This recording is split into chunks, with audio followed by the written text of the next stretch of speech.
Taylor and grandfather Alan Taylor. 4 months later, his lifeless body was discovered in a shed on the property. So began Amanda's downward spiral that culminated in absolute tragedy. Her next... Were they sure he did it or she did it? That's the first thing I'm thinking about. crime was so gruesome, so shocking, that it was beyond words. But there was much more to the whole disastrous situation than initially met the eye. Elements of evil had been carefully hidden under the guise of revenge. And though the old adage advises us not to speak ill of the dead, dirty secrets like Rex's weren't meant to be kept. The appalling truths were about to make their way to the surface. You see, Amanda had developed a deep desire to kill, and according to Mariah, the inspiration behind it was none other than Amanda's late husband, Rex. She wanted to do Rex justice and make Rex proud. Rex had a profound fascination with serial killers. And he brought that on her. He really did bring that on her. In actuality, his interest went far beyond fascination. He had connections with serial killers that unquestionably crossed the line. One particularly unnerving example was a long-distance friendship Rex had struck up with an imprisoned serial killer by the name of Paul Runge. The two wrote back and forth, and Rex went so far as to change his name on a social media account to Rex Runge. According to Amanda's friend Mariah, Runge sent Amanda $1,000 after Rex's death. In addition to the inappropriate relationships with convicted murderers, there was another alleged unspeakable act. Like Rex's obsession, Amanda's was further evidenced by some appalling revelations. Past social media posts under her account, where she took on the nickname Brunette Bomber, glorified mass murderers and their violent attacks, including Timothy McVeigh, known as the Oklahoma City Bomber, and Dylan Klebold and Eric Harris, the perpetrators of the Columbine High School massacre. It didn't end there, though. According to Amanda's parents, Marlena and William Light, her favorite movie was that one where those two boys went in and shot up that school and then themselves. My dad said that on her Facebook she's been communicating with people from ISIS. She had 25 people from ISIS. Wish her a happy birthday. On the 27th. All kinds of weird, strange. Wait a minute. Oh, bro, I ain't never seen nothing like this, fam. Never. And then when you think about it, bro, they always talk about the copycats that are out there and the ones that, when you talk about these cases and stuff like that, people go out and try to mimic them and different things. Instead of deterring people away from it, it has the opposite effect and they run towards it. And it seems like this is the prime example, but just way worse. People. All the evidence seemed to be there. If only someone would have acted. It was clear she aspired to be one of those merciless killers she so idolized. Of course, it would start with what she depicted as revenge, but it would head in a direction even more sinister. She couldn't do it all herself, however. She needed a willing accomplice, and that was where Sean Ball came in. Though it's clear that his feelings for Amanda definitely didn't mirror those which she had for him, according to Mariah. I really think he was in love with her. And he would have done anything for her. She hated him. She did not like him at all. She was only nice to him because, he lives here. He was here all the time. He was our friend. He was always nice to him. In the car, he could take her wherever she wanted. She told me so many times she did not like him at all. I can get him to do whatever I want. I can control him like he's a dog. It was as if there was some sort of toxic bond that held the two together. The catalyst that seems to have put the horrendous plan into action began with the events of one night, just 1 week before the grisly spree would get underway. It was March 27th, 2015, and Mariah and her husband Johnny Roebuck were celebrating Amanda's 24th birthday. We took her out for her birthday to get her mind off of everything. Try to let her have fun, and everything was going good. And until she wanted to go see Rex. And it's always a bad idea. She always just acts ridiculous every single time. She had a really, really big knife in her purse. If she was at his grave, she had the knife out. And she was gonna, I don't know, she was gonna slit her throat.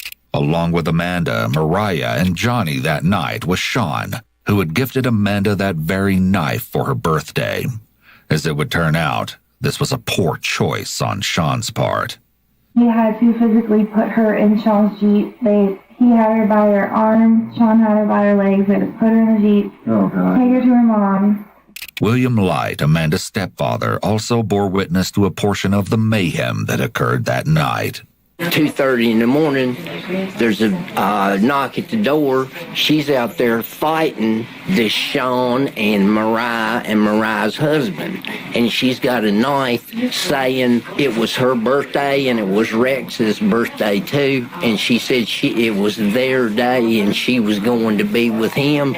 Well, she broke and ran. And the police caught her somewhere on down Radford Street. Well, they took her to St. Albans. Amanda was taken to Carillion Clinic at St. Albans Hospital, located in Christiansburg, Virginia, an inpatient psychiatric and substance abuse treatment center. Well, 3-4 days in St. Albans, we told them that she said that she was going to kill her children. They released her. Apparently, Amanda had made the very same disturbing statement to Mariah. How many kids did Amanda have? 2. 2 and 7? Yeah. And any time that she's ever said anything about, killing them or anything, she says she just wants them to be wrecked. She gotta be a master manipulator. Gotta be a master manipulator. In order for you to get released from the clinic after everything that you did and what your dad told them that you threatened to do, you gotta be a master manipulator and able to get out of there, bro. Cause I would love to see the police report when they go and talk to the clinic and find out why did they release her. She's not killing them because she hates them or anything like that. In her mind, she thinks that they can just go and that everything will be okay. Clearly, Amanda needed extensive help, well beyond what she had received at the treatment center in the few days she spent there. She was supposed to stay there until Friday. She checked out on a Wednesday. So April 1st, she wanted to come here. And Sean, he was our roommate. He was living in our basement.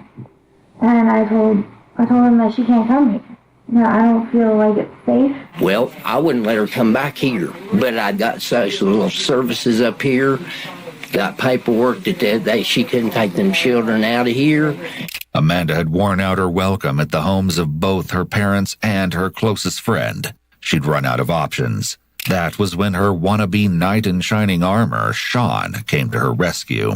I was texting them both. I was calling them both. I was like, how could you guys do this to us? I knew Sean wasn't going to come back here. Our rent was due. He has the rent money from his mom, and he's like, I'm going to come give this to you, and I'm leaving to Asheville. I have plans.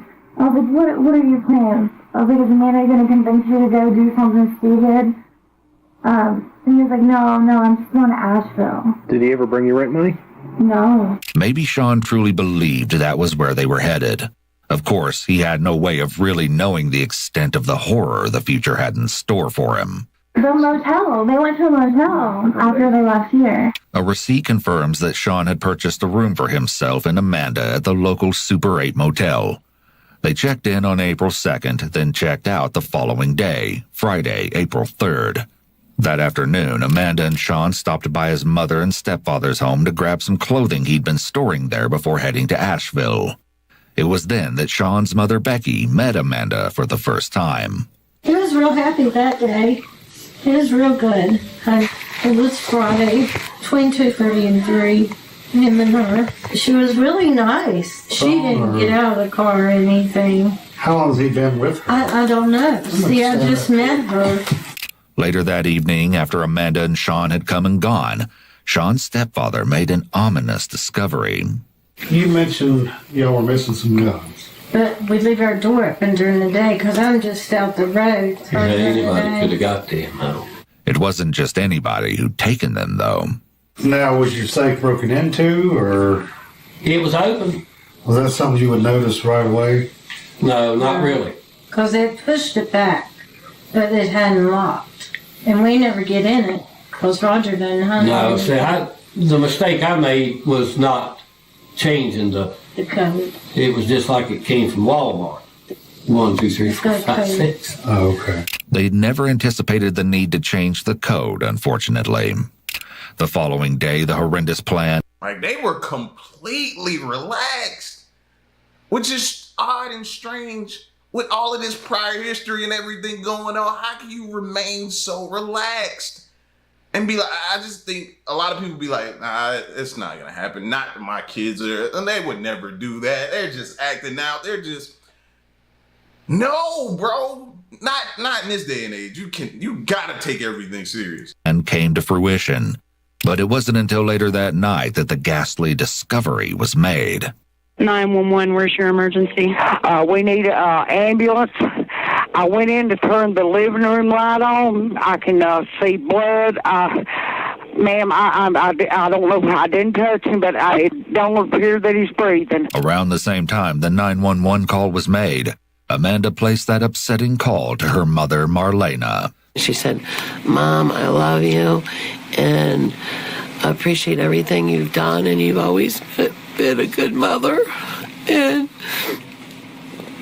I'm sorry for everything that I ever did and all the lies I ever said, and I had to do something bad, Mom. Then the following day, Easter Sunday around noon, Amanda's mother-in-law received a distressing call. Though it came from a restricted source, Melissa Taylor knew right away that it was her daughter-in-law Amanda on the other end. She said she just couldn't stop stabbing him. I said, please stop. I said, please stop. You got them babies to think about. And she said she'd never get to see the babies again and that she wasn't going out of this world alive. She said, I said, please don't hurt nobody else. She said she wasn't going to hurt nobody else. And that if the law goes to apprehend her, she would shoot. They're not going to take her alive. No one could have ever predicted the identity of the victim Amanda had targeted. The revelation would come as a complete and total shock. By this time, a manhunt was well underway for both Amanda and Sean. Then a haunting post appeared under one of Amanda's social media accounts. Today when she called, she said, Mom, Sean himself, he couldn't handle it, so I'm by myself now. But this wasn't the whole truth. Not at all, as it would turn out. That evening, pings from cell phone towers were used to locate Amanda's whereabouts. Members of the North Carolina State Highway Patrol observed Sean's white Jeep heading east on I-40 near... She had to do Sean. She did it. She had to. Remember, she couldn't stand him anyway. How long was she going to put on this charade of acting like she liked him? Nashville. When they attempted to pull her over, however, she fled. She wasn't going down without a fight. Law enforcement braced themselves. They knew she was armed and extremely dangerous. This reality was only further reinforced by yet another sobering social media post that had surfaced that day. It read, "All right, it's about that time. I'm going to find my husband in hell and finally be at peace." Turning herself in was obviously not part of her plan. After a 2-mile chase, spike strips were strategically placed in Amanda's path. Finally, all of the devastation and chaos came to an end when Amanda was taken into custody around 8 o'clock that night, miraculously without further incident. A few hours later, a Montgomery County Sheriff's Office investigator and an FBI special agent sat down with Amanda. In the interrogation room now, Amanda is about to receive her Miranda warnings. You're about to catch a glimpse into the mind of a demented killer like no other you've seen before. The majority of the following footage has never been seen before. You have the right to remain silent. Anything you say can be used against you in court. Amanda agrees to speak with the investigators, and surprisingly enough, she's poised to reveal every last twisted detail. Amanda begins her account of how she and Sean built their makeshift arsenal. It's no surprise that it began at the home of Sean's parents.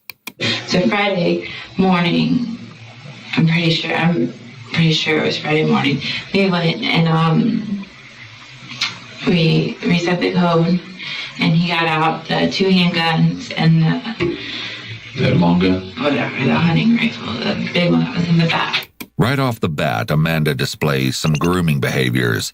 People typically do this when they want to be liked or seeking approval. Additionally, she's got some anchor point movements going on. which show that despite talking calmly, she's likely feeling anxious. Sean placed the firearms in his Jeep, and that marked the very point when talk had transitioned to action, and everything was officially put in motion. The first visit that Saturday to the humble home of Charlie Taylor in Ellett, just a few miles from Christiansburg, had occurred that morning. Charlie had supplied his daughter-in-law Amanda with some money to cover the cost of Easter basket surprises for his 2 young grandchildren. The second visit, however, would prove nothing like the first, and it quickly took a horrible turn for the worse. How did it start? I mean, how did the assault on Charlie or the attack on Charlie, how did it start? I know it's like a really pathetic excuse, but I really just got really angry to where I blacked out. And that's what I told him at the hospital that I needed help with, because when I get nervous or angry, I just act on impulse, I can't help it. As soon as she's confronted, Amanda begins rubbing and touching her face, a self-soothing technique. As well, her hands emphasize when she says act on impulse, but just before she says it. This is a clear cluster of anxiety, but also shows that she's experiencing brain and body mismatch, since her motions don't match her words. This indicates that what she's saying here isn't the full story. Something is missing. I killed Charlie at 3:27. I purposely did that because that's my and Rex's day. I think he just seeing him crying and sobbing over it. And I do remember, he's like, I wish I was with Rex. I was like, you wish you were with Rex. And then Did you take the knife out then? Is that when you took it out? Okay. So you stabbed him, you don't know how many times you stabbed him? I have no idea. Okay. Do you remember where you stabbed Charlie at, where the places that you stabbed him at? I tried really hard to stab him in his chest. I know there's probably defense wounds. He put his arm up. I'm pretty sure I stabbed his face. I was mainly trying to stab his chest. I know Sean got his arm with the crowbar and I think his head. Okay. And there was a lot of blood up against the walls. The knife and the crowbar. All right. Did you guys go wash up at any place? I mean, did you get the blood? How did you get the blood off of you? I had there was none on me. I had the white shirt. There was a shirt still in the Jeep. It was just a white shirt and black pants. And I got one little drop on me. But it was mainly, I guess, since the knife was so big. Yeah. That it didn't really come back out on me or something. I don't know. But there was a bottle of Febreze in the Jeep, and I just sprayed it on there, and I wiped it with a hotel washcloth that I had still in the Jeep. Did Charlie ever stand up, or was he just stayed seated on the couch? No, he couldn't get up. He couldn't get up? The only self-defense was him lifting his arm. That's it. Okay. Because we found his class ring on the floor. Yeah, he flopped, did you guys see it? Yeah. His body, he flopped over that, so I guess it fell off then. Okay. As coldly as Amanda speaks about the slaying, the autopsy would later reveal that Charlie had been stabbed with the large bayonet-shaped knife a staggering 31 times. Needless to say, it was... Give me a second. Need a minute. Yep, need a minute. Oh, because she's just sitting here just giving play-by-play like she's calling an NFL game. She's just play-by-play with no type of remorse on her face. And then another thing, I'm sitting here looking at her bro, she looks like somebody I worked with back in the day at Walmart.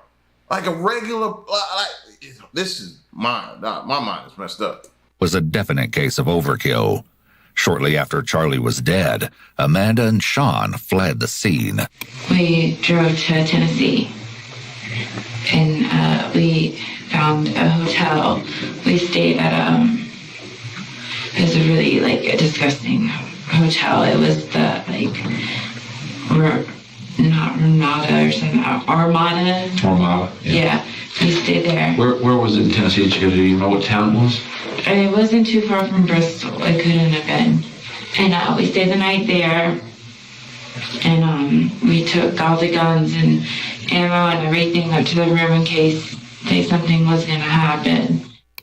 However, nothing happened, and once again, they were off. But the reality of the dire situation was starting to sink in. According to Amanda, they had arrived at a crossroads, and it was then that Amanda presented Sean with two options. The way she saw things in her demented mind, at least. We didn't have a place to drive, and then eventually... Amanda's hands are palm up as she retells her story, a position that can mean she's lacking confidence in what she's saying and is asking to be believed. As she speaks, Amanda uses a lot of ums. Filler words when someone is in the middle of a narrative can be a sign that she's thinking about what she's saying and leaving parts of the story out. I told him, I'm like, if we're going to survive, we're running out of gas. We have no money. All our money was gone. Like, we're going to have to kill people and get it, or we're going to turn ourselves in. What did he say when you said that? Nothing. According to Amanda, Sean was writing a farewell letter to his family as he was planning to take his own life. You'll recall Amanda's social media posts that referenced Sean's death and her mother's account of the brief conversation on the subject that ominous Sunday. Today when she called, she said, Mom, Sean himself, he couldn't handle it, so I'm by myself now. I told her today that Sean himself. Well, the information Amanda had provided wasn't true. Now that she's in custody, she gives investigators the real story, and it was nothing like they expected. He took all my medicine. From when I went to the hospital, I didn't take any of my medicine. There was Klonopin and then 3 other like depression, anxiety medicines that you're only supposed to take at bedtime. So I don't know if he took all of it, but he was really messed up. And I remember going on the Blue Ridge Parkway because I wanted to be somewhere where no one would see me. I couldn't just pull over and shoot him. He was just making me so mad because the point of killing Charlie was over him getting wrecked on drugs and me losing my husband because of drugs. And then he's gonna sit there and get so messed up that we can't even get back home. I literally went in a big circle through these states because I didn't have him helping me or anything. It's bizarre that Amanda claims Sean made her so angry by attempting to take his own life with her medications, but that she then decided to take his life herself. She's made a twisted connection to losing her husband to drugs with her justification of wanting to kill Sean. That's what I was sitting, like the way she was tying this and weaving this, tying this all together. I was just sitting there like, whoa, what? What? He made you mad, so you just looked over at him and was like, you know what? Time for you to go. Yo! It's clear that she has a victim-blaming mindset and doesn't take accountability for her own actions. Amanda eventually exits the Blue Ridge Parkway, which consists of 469 miles of roads that wind through scenic areas of the Southern Appalachians in both Virginia and North Carolina. But the purpose of the detour certainly isn't to marvel at the beautiful scenery that surrounds them. I had got off and I turned down, I just remember taking right and then I curved left down there. I'm pretty sure that's how it was. I know I didn't turn left. I went down that road. It was just a long road, nothing but trees and like there was no buildings, no signs or anything. It was just a long road and there's a couple people running and stuff, so I kept driving. I wasn't that far off of the turn, I don't think, at all. And I just remember he got up and like he started getting sick. And like I just got really angry at him for doing that. And so I got out and I walked around the car, around the back of the car. I pulled off to the curb. It was like a dirted area, I think. And I remember seeing a girl, like she was jogging in front of us. I shot that way. And then I remember seeing her fall. And I just remember Sean saying that gun was super loud. So that's the only reason I like shot at her is because I was scared that like okay, so you shot freak her out and flag down a car or something. Amanda's ability to target an innocent girl running away from her further demonstrates that she is a cold-blooded, psychopathic murderer. She has no qualms about potentially murdering a stranger. After he heard the gun, he kind of like came to a little better. And did you see where the bullet impacted? Or you just saw it? I didn't pay attention to her. I just wanted to shoot Sean. Okay. In a case of horrific irony, Amanda turns the firearm Sean had given her onto him. I aimed for his head and his face. Okay. To shoot him in the face. You were intending to shoot him in the face or the head or whatever. Yeah. Okay. And you said then he fell down onto the ground outside the car? He fell to his side, and I just remember hearing gurgles and stuff and like weird noises. So I'm like, okay, he's dying because that's what happened to Charlie. Like Charlie made those noises before he died. Do you know how close you were to him? I mean, did you have your hands on him when you fired, or At Sean? Yeah, like, Sean. Our distance. Oh, like this close? Yeah. Okay. I meant to kill all three of them. Okay. She shows absolutely no emotion that she may have ended someone's life just because they were in the wrong place at the wrong time. Her complete lack of empathy for this random person jogging who had nothing to do with her whatsoever is really telling as to the depths of Amanda's sickness. Law enforcement was unable to locate the jogger. Perhaps Amanda hadn't actually hit her and she managed to escape the area unscathed. But as for Sean, the situation was much more harrowing. It seems that's where his life ended. However, things aren't always as they seem. Did you find out if he died? Did Sean die? He is in a medically induced coma right now. So he'll probably survive. That's way too early to tell if he will or not. But if he does survive, he had a big part in this too. Amanda feigns her concern for Sean's condition. Of course, it's clear that the real reason for her concern is that she wants Sean to take the fall as well.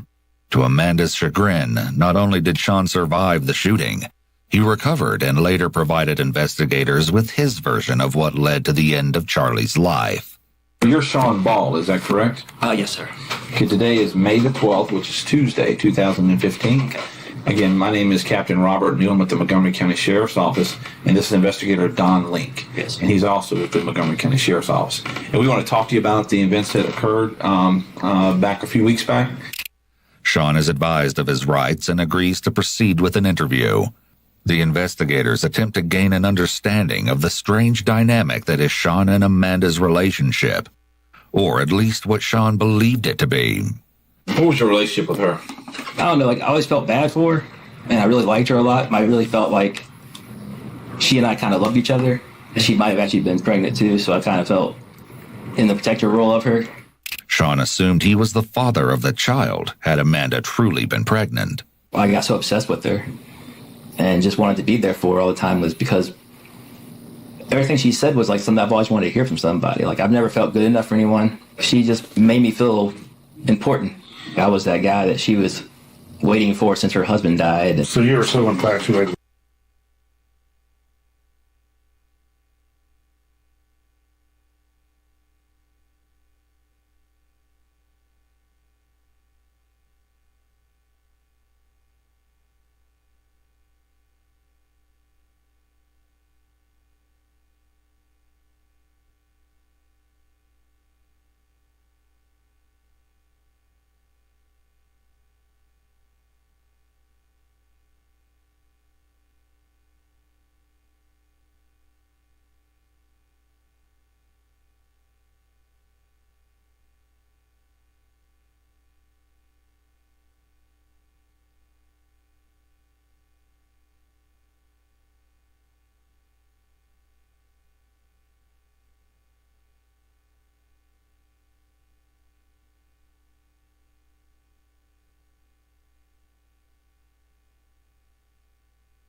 lessons on to the many generations to follow.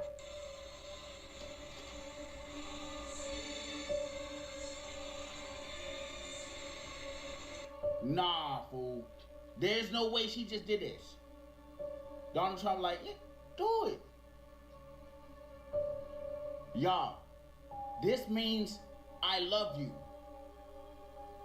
Remember, this was played on all major networks.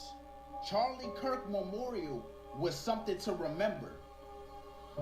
And this is gonna make me remember forever. It was some other things that was going on too. Y'all gotta understand, Charlie Kirk Memorial brung all these people together, even the people that had beef. Just so many things happening at this memorial. It was crazy to see. But the highlight of the memorial was Erica Kirk. R.I.P. to Charlie Kirk. I feel like Erica Kirk would be a good actress. Can't y'all see her playing like on a movie or a TV show or some shit?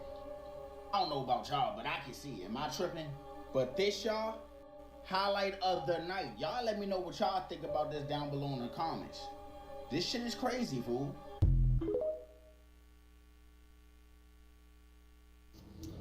Yeah, so Republicans in Israel might have shot themselves in the foot with this Charlie Kirk thing, because Erica Kirk's story is coming out and the Republicans are freaking out over it. So if you don't know what's going on, Charlie Kirk's wife won Miss Arizona, a beauty pageant, when she was, I think, 17. She had never contested before. Someone just told her, hey, you could be a beauty pageant. And guess what company she worked for? Guess who she worked for as in the beauty pageant? Donald Trump. Right after she won the beauty pageant, she ended up creating a Christian ministry that works with children and went to go work with the Romanian government. So now you have all these conservatives on TikTok and on Twitter asking, what kind of power does a 17-year-old have to create a Christian ministry to go work with the Romanian government, to go for orphans? Now, here's a funny thing. At the same time that her ministry was in Romania working with the Romanian government, Romania went through a massive case of children missing. So the Romanian government kicked her, like her Christian organization that was in Romania to help Christian babies. The Romanian government told her to get the fuck out the country because something just doesn't add up. Because her ministry is linked with too many children